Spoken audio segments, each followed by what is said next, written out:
Esta sobre Jesus, que é a nossa Páscoa. Eu quero falar sobre a maior expressão de amor, que é Jesus. É o nosso Senhor, o nosso Salvador, o Redentor das nossas almas, o Cristo que vive, o Cristo que está vivo, que não está mais na cruz, que não está mais no túmulo, que não está mais lá. Ele ressuscitou e Ele vive e Ele está em nosso meio. Sobre esse Cristo eu quero falar. Jesus, a maior expressão de amor. Você pode procurar em todos os lugares. Você pode procurar de todas as formas. Você vai procurar e você não vai achar amor maior do que o de Jesus. Você não vai achar na filosofia, você não vai achar na história, não vai achar nos livros, você não vai achar em lugar nenhum o amor desse Jesus, que nós temos o privilégio de poder falar dele aqui, domingo pós domingo, aprender dele, alimentar-se dele, glorificar a ele, dizer o quanto ele é bom. Como é bom nós podermos dizer de Jesus, como é bom nós termos os olhos abertos para vermos Jesus e vimos Jesus, e vimos a tua glória, e vimos o teu poder, e vimos o resplendor do Senhor, e nós louvamos ao Senhor, porque nós temos esse privilégio de poder glorificar esse Cristo que é maravilhoso e que tem cuidado de nós. Amém, igreja? Amém, igreja? Então eu quero contextualizar aquilo que eu estou dizendo no livro do Isaías, capítulo 53. Eu quero lembrar aos irmãos que Isaías 53, ele foi escrito mais ou menos uns 600 anos antes do nascimento de Jesus. Então, 600 anos, mais ou menos, antes do nascimento de Jesus, já houve e teve a profecia do Isaías, quem era esse Jesus. Meus irmãos, aqui nós entendemos que ele estava enxergando Jesus. Os historiadores vão dizer que eles estavam falando de um cordeiro mesmo, de um animal mesmo, que é a comparação que tem aqui. Mas eu creio, meus irmãos, creio piamente que Isaías estava apontando para Jesus. Não só eu, mas boa parte dos historiadores, dos teólogos, eles dizem isso mesmo. Estava apontando para Jesus e o texto está apontando para Jesus. Então, 600 anos antes, o Isaías, ele já enxerga isso, ele já vê isso, ele já tem essa visão do que é o Cristo, do que é o Senhor. Quem é o Senhor? Amém, igreja? Amém, igreja? Então vamos lá, Isaías 53. Eu vou ler a partir do versículo 1 e eu vou ler até o 7. Quem creu na nossa mensagem e a quem foi revelado o braço do Senhor?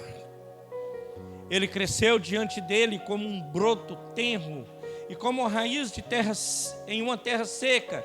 Ele não tinha beleza ou majestade que nos atraísse. Nada havia na sua aparência para que o desejássemos.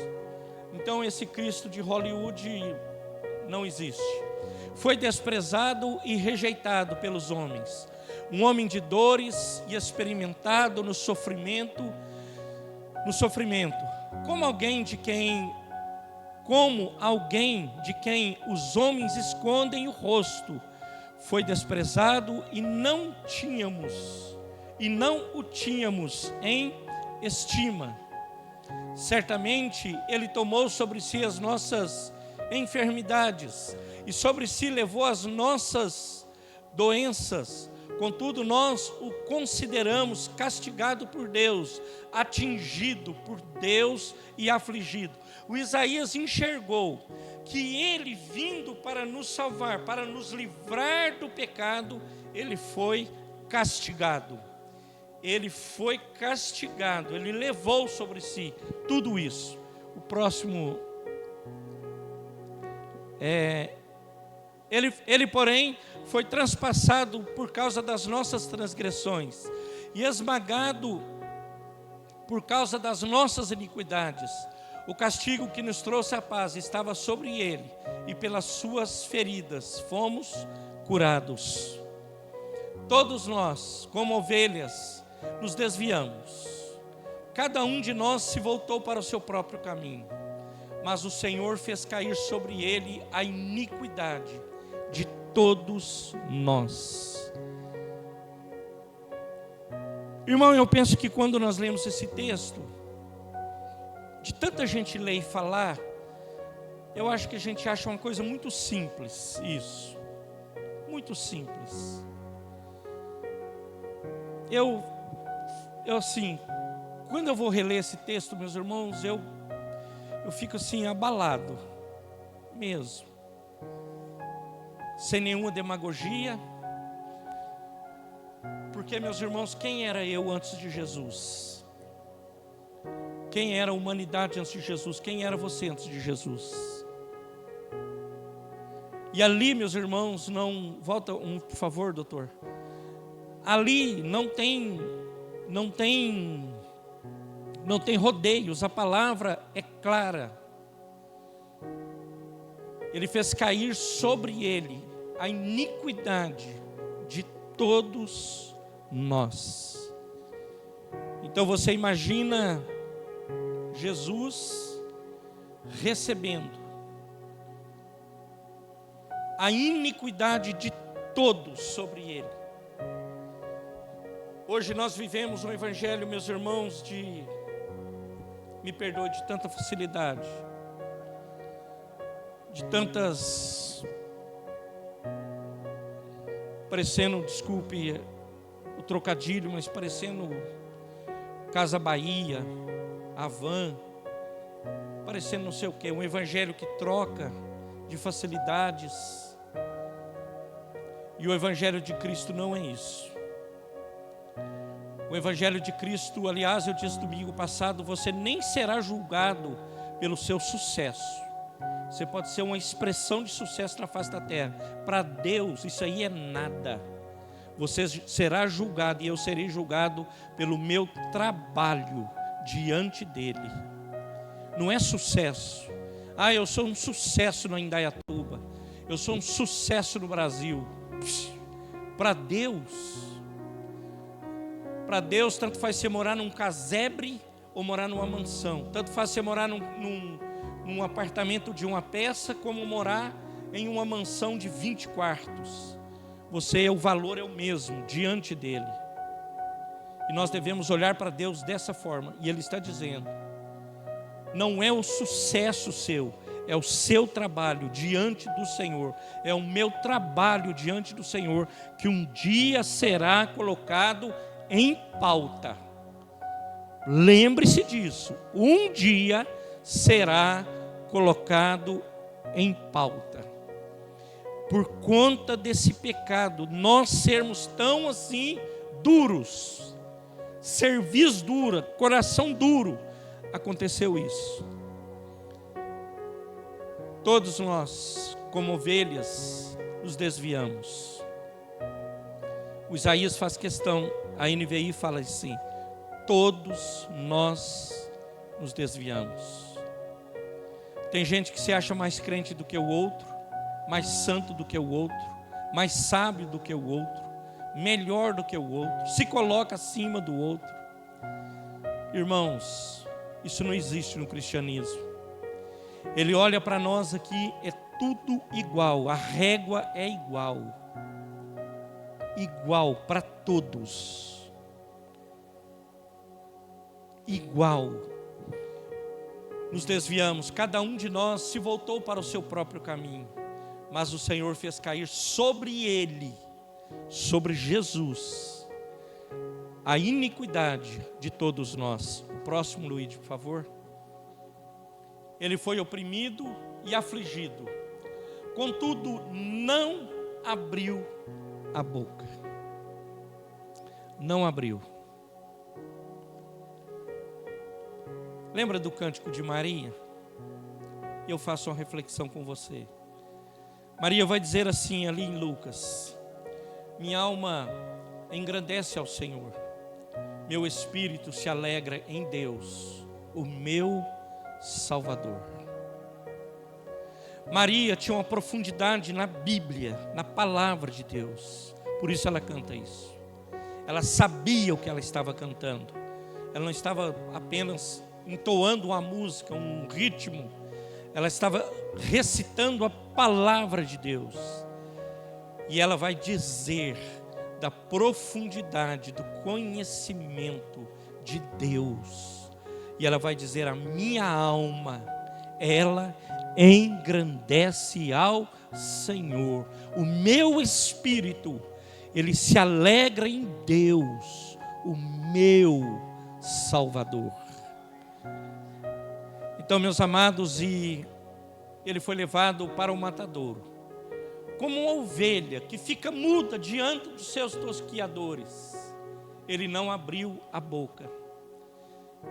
Voltando à reflexão da Maria, faz uma análise da sua vida hoje. O que faltou na sua vida? Faltou comida? Faltou teto? Faltou água? Faltou luz? O que faltou? O que faltou na sua vida? E nós, por vezes, chegamos na presença desse Jesus maravilhoso, que foi oprimido, afligido, que não abriu a boca, que não reclamou, que não murmurou. E nós murmuramos murmuramos por aquilo outro, murmuramos por isso, porque está quente, porque está frio, murmuramos porque tem, murmuramos porque não tem, murmuramos porque foi, murmuramos porque não foi, murmuramos. Jesus, como uma ovelha que fica muda diante dos seus tosquiadores, não abriu a boca. Não abriu a boca. Pai amado, fala conosco, em nome de Jesus, através das Santas Escrituras. Derrama da Tua graça e do Teu poder, manifesta neste lugar, nesta noite, em nome de Jesus. Amém e amém. Por conta, desculpe de eu falar dessa forma de novo, me perdoe mesmo. Eu falo isso de uma forma generalizada, eu não estou falando, eu poderia estar falando para mim só, mas eu falo de uma forma generalizada, a igreja no geral, no contexto geral, por aquilo que ouvimos, estudamos, lemos. No contexto geral, ela é assim. Ela se esquece muito fácil da bondade, da benignidade, da graça, do amor, daquilo que o Senhor nos deu. E Ele nos deu tudo que Ele tinha. Ele nos deu o seu melhor. Ele deu Jesus. Então, meu amado, por conta disso, nós olhamos para o Evangelho e nós, quando falamos de Jesus, achamos que Jesus teve, irmãos, Ele era Deus encarnado. Ele veio enviado por Deus, o Deus encarnado na terra, veio para uma missão. E os 30 e poucos anos de vida dele na terra não foram anos de facilidade, não foram anos fáceis. Ele foi para uma carpintaria aprender a profissão do pai. Ele, meus irmãos, andou com os piores tipos que você possa imaginar. Ele caminhou com eles, e ele era Deus. Ele escolheu os discípulos dele, que só a graça de Deus, só a graça. Um é cobrador de imposto, o outro era cortador de orelha, o outro queria isso, era desse jeito, era a companhia dele, os companheiros de jornada dele. Todos, meus irmãos, com algum tipo de problema ali, 30 e poucos anos de muitas dificuldades, mas ele não abriu a sua boca. Ele continuou na missão, ele continuou na tocada, ele continuou fazendo. Meus irmãos, se eu pudesse fazer uma retrospectiva e você faça comigo, você já pensou com a geração que temos hoje, se a igreja estivesse nascendo hoje, 100 anos atrás, se fosse essa geração, a igreja está começando. Irmãos, só a graça de Deus. Mas Jesus não mudou. Ele foi o mesmo, na mesma tocada, na mesma caminhada. Ele deixou a sua glória, ele deixou o trono, ele esvaziou-se, ele tornou-se servo, foi perseguido, foi açoitado, foi cuspido, foi pregado na cruz. Foi o ápice de todas as coisas. Sendo Deus, se fez homem. Sendo Deus, se fez servo.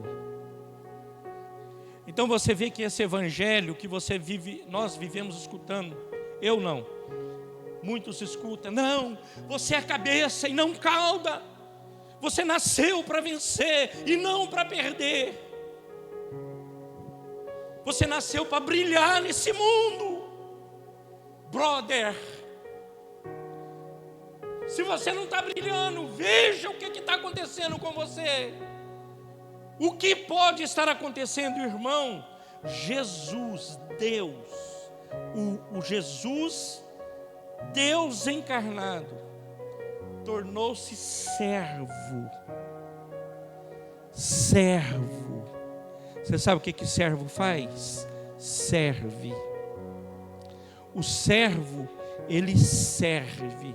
O servo, ele lava os pés. O servo, ele cuida. O servo, ele assiste. O servo, ele está sempre pronto para isso. E ele chegou até o final e nós vamos correr e vamos andar com o tema. Ele foi até as últimas consequências. Por conta de você, por conta de mim, por conta de nós. Lá em João 1:29, nós sabemos, meus irmãos, desde o começo da Bíblia, nós estudamos Gênesis, o ano passado, Êxodo estamos estudamos 24, estamos estudando ainda na escola bíblica. Gênesis aponta para Jesus, Êxodo aponta para Jesus, Deuteronômio aponta para Jesus, Josué aponta para Jesus.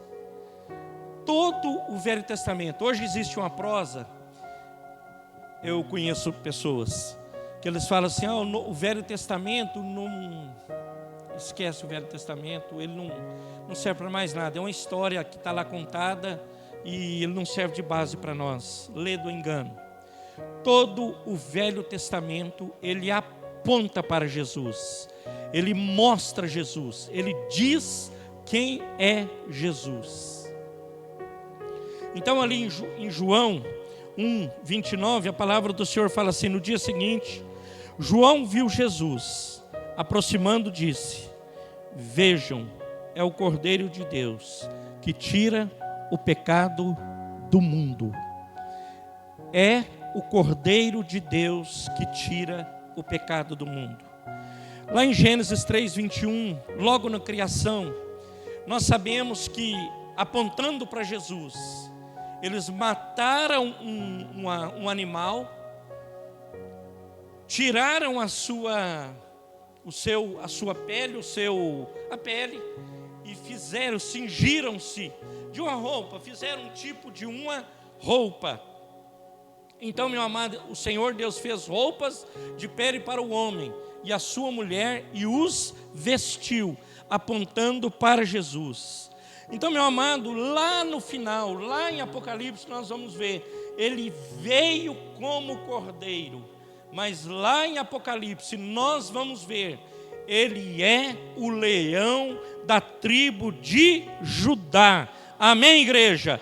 Então, meu amado, ele veio como cordeiro, mas ele vai aparecer como leão da tribo de Judá. Meus irmãos, e nós louvamos a Deus por isso. Ele é o Todo-Poderoso, Ele é antes de todas as coisas, Ele é maravilhoso, Ele é o homem, filho do homem que nasceu em Belém, mas Ele ressuscitou em Jerusalém no terceiro dia, e Ele está vivo, e Ele nos aguarda, e louvado seja o nome do Senhor por isso.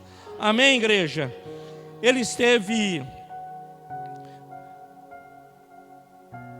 Houve uma preocupação por 3 dias. Onde está Jesus?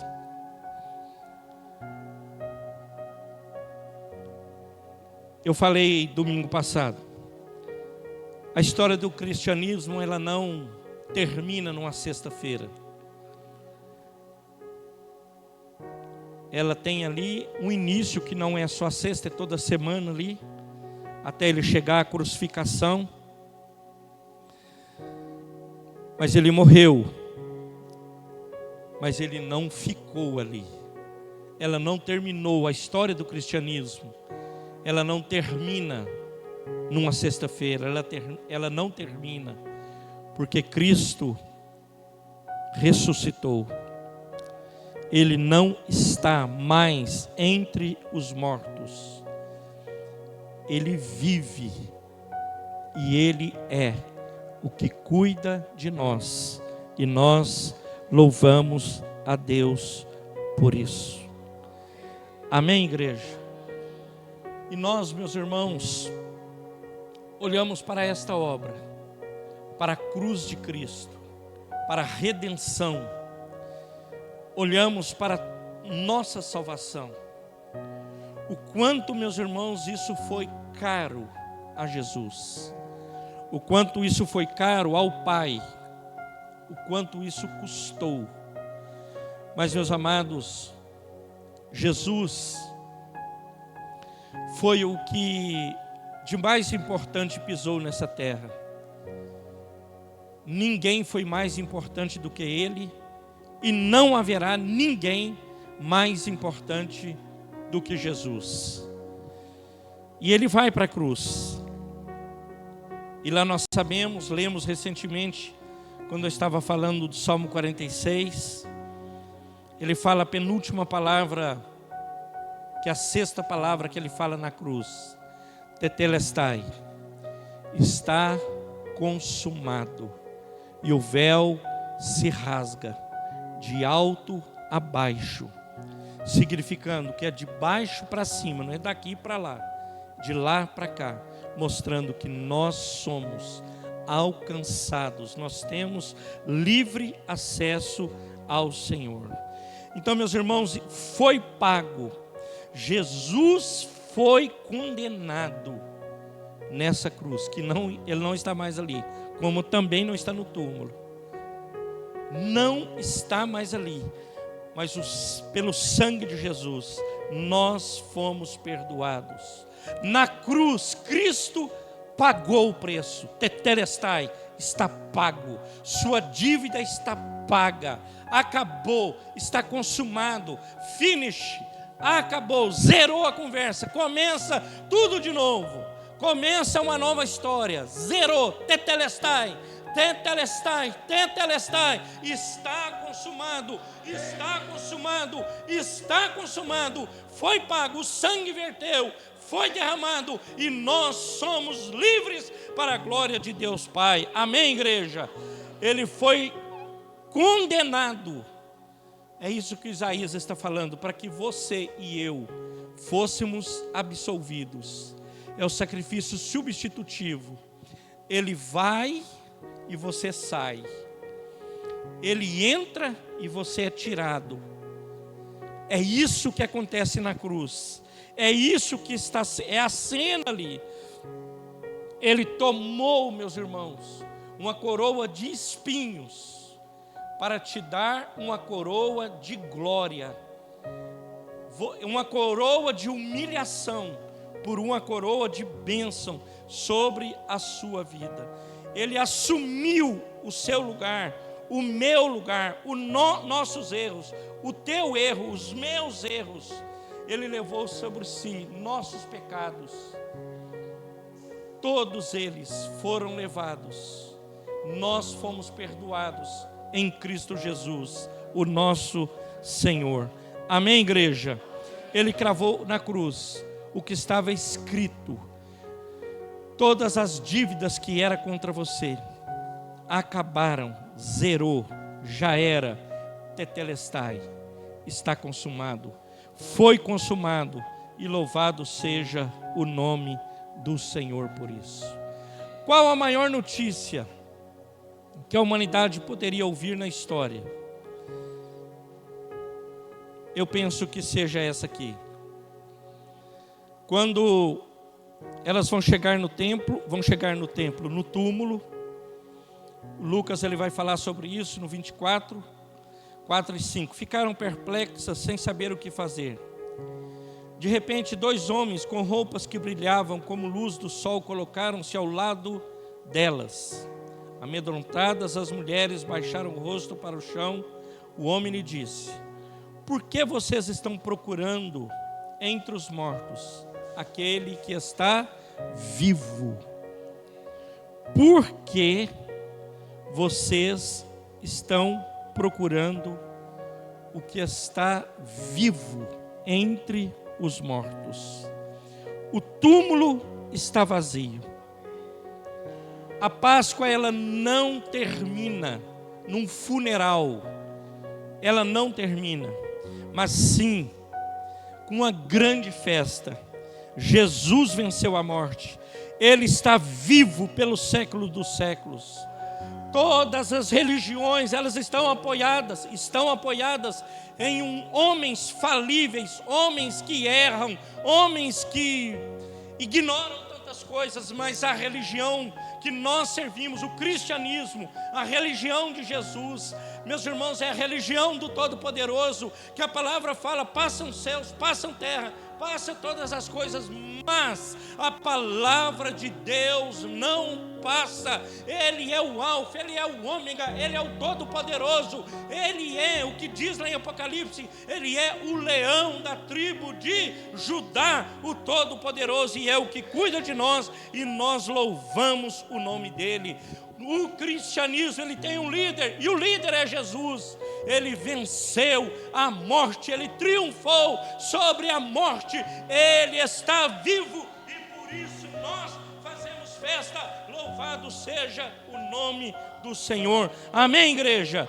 Jesus é a nossa Páscoa, ele é o centro da história.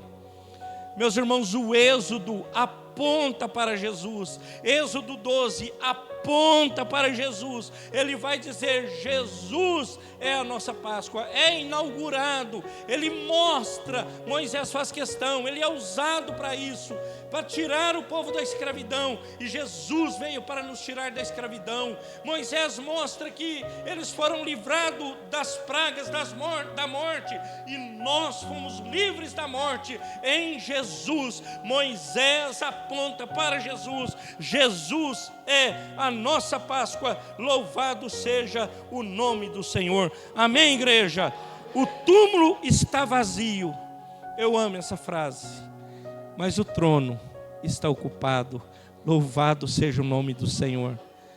Brother, nós vamos chegar um dia lá. O trono está ocupado.